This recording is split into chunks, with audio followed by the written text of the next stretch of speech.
Okay, I'm with Michael Dent. I'm a structural engineer working for Dornekamp on this dry dock project in Kingston.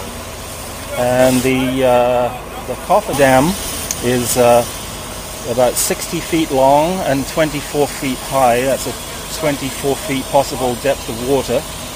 It has a variable thickness faceplate in 8-foot wide panels and 4 big trusses running horizontally.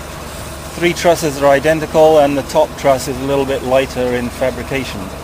All steel, all welded, and then bolted to the structure on 3 sides are some rubber gaskets, and the thing operates like a fridge door. It touches on 3 sides, and the pressure of water will be enough, we hope, to make the main seal. And there may be a couple of things we don't know about, cracks in the abutments, but we'll see that when the water gets pumped down. Right. What is the membrane made out of that actually takes the weight of the water? The main face is just steel, and it's seal welded. Seal welded in panels, and then the panels bolt together. They're 8 foot wide and 24 foot high, bolted together with the gaskets in between them. So that's the easy part. The less easy part is what happens at the sides, because we don't know how true the abutments are that we're wrapping into. Right. What would be the total weight? Weighs 32 imperial tons. Right. I like the word imperial. Yeah, you do. Okay, good.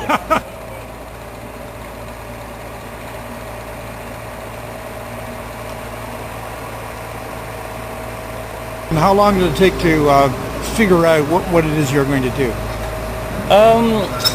It just took a couple of afternoons and a sleepless night to know the sense of what we're going to do. Hatch Associates had a schematic drawing of what they thought would happen, and we have to do various things, like we have some drain holes in the members, because when the thing is vertical we don't want it to hold water in the trough of the beams.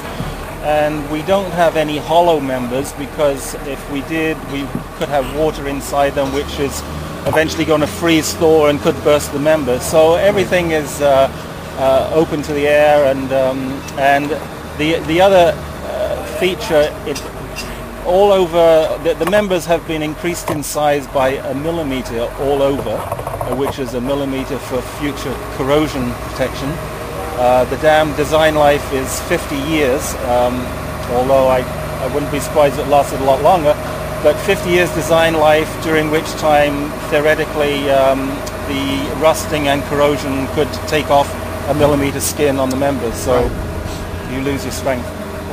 Wow. So did you have an aha moment, or did you think you would replicate the current caisson when you first started out? I've seen structures like this before. We've done some work. I have an office in Pembroke. We've done a little bit of work for E.B. Eddy and some of the dams up for OPG. Right. And if we haven't designed them, then we've worked for the fabricator who's been fabricating them and pricing them and fitting together. So, well, we know it's going to work. It's just, we have that confidence in them. Okay, so the conceptual framework for this particular caisson doesn't come from the marine industry. It comes from the dam. Yeah. How do I say that? From the industry that deals with dams. Yes. And we've seen temporary works and gates that E.B. Eddy has, and the likes of them in the mills. The feature about the mills is that the acid from the paper rots the steel and it corrodes very, very quickly. So you might get a 10-year life out of one of those, and we kind of see them every now and then and replace them. That's good. Thank you very much. You're welcome. Yeah. Get the projector up here.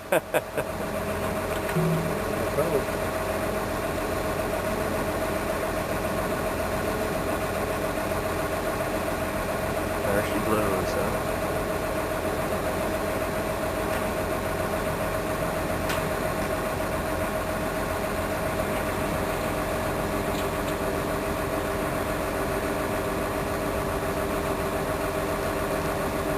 You okay, John? You want to get a little bit?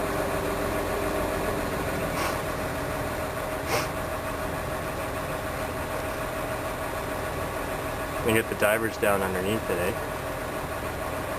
They got the divers down there. Yeah.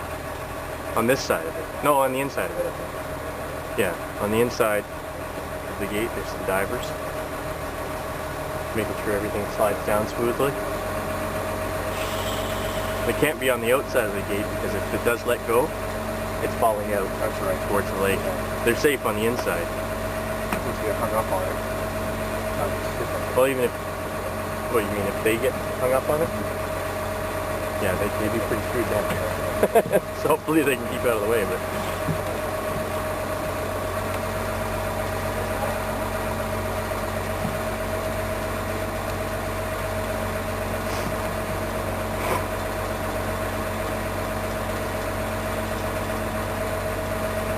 I'm not going in to get it. He goes.